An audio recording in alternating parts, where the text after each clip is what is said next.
کہ یہ غالباً آج صفر المظفر کی 1 تاریخ ہے۔ یکم پوچھا گیا ہے کہ حضرت حسن مجتبی رضی اللہ تعالی عنہ کی شہادت پر اچھی طرح ذہن میں رکھ لیجئے کہ 28 صفر المظفر 41 ہجری کو حضرت علی المرتضیٰ رضی اللہ تعالی عنہ کے صاحبزادے حضرت حسین رضی اللہ تعالی عنہ کے بڑے بھائی حضرت فاروق اعظم رضی اللہ تعالی عنہ کے سالہ حضرت حسن مجتبی کا یوم شہادت ہے۔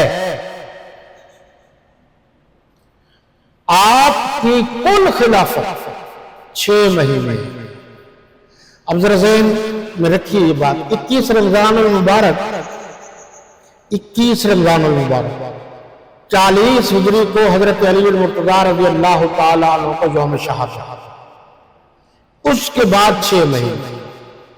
پھر انہوں نے یہ لمبی ڈیٹیل ہے، تو اس ڈیٹیل میں یہ ہے کہ جنہوں نے بلایا تھا جو کہتے تھے ہم آپ کے بڑے ہمدرد ہیں وہ بے وفا تھے۔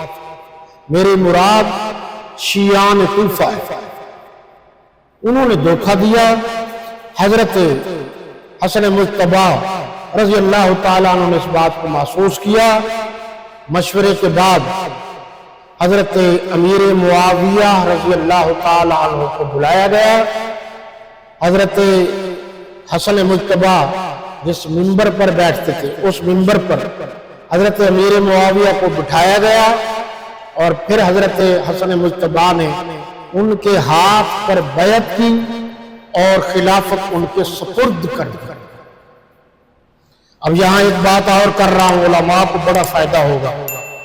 یہ ہمارے لوگ کہہ دیتے ہیں وہ امیر شام تھے،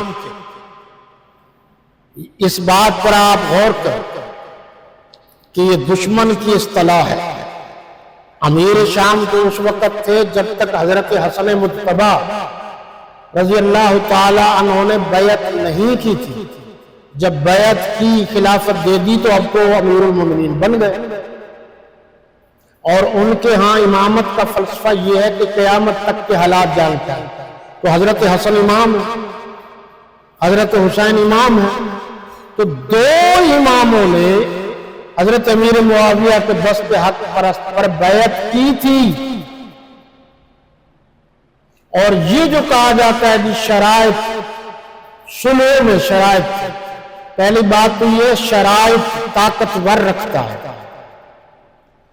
دوسری بات یہ ہے کہ اگر شرائط پر حضرت امیر معاویہ رضی اللہ عنہ پورے نہیں اترے تو پھر حضرت حسین رضی اللہ تعالیٰ عنہ کو احتجاج کا حق تھا۔ ان کا کوئی قول، کوئی فرمان نہیں ہے جس میں انہوں نے کہا ہو کہ ہمارے انکل یا ہمارے چچا امیر المومنین حضرت امیر معاویہ سے کہ آپ نے جو ہم سے معاہدہ کیا تھا آپ نے معاہدے کی خلاف ورزی کی ہے، ایسی کوئی بات نہیں۔ بلکہ انہوں نے وظائف مقرر کیے تھے اور لاکھوں میں تھے سالانہ، وہ زندگی کے آخر تک وظیفے لیتے رہے۔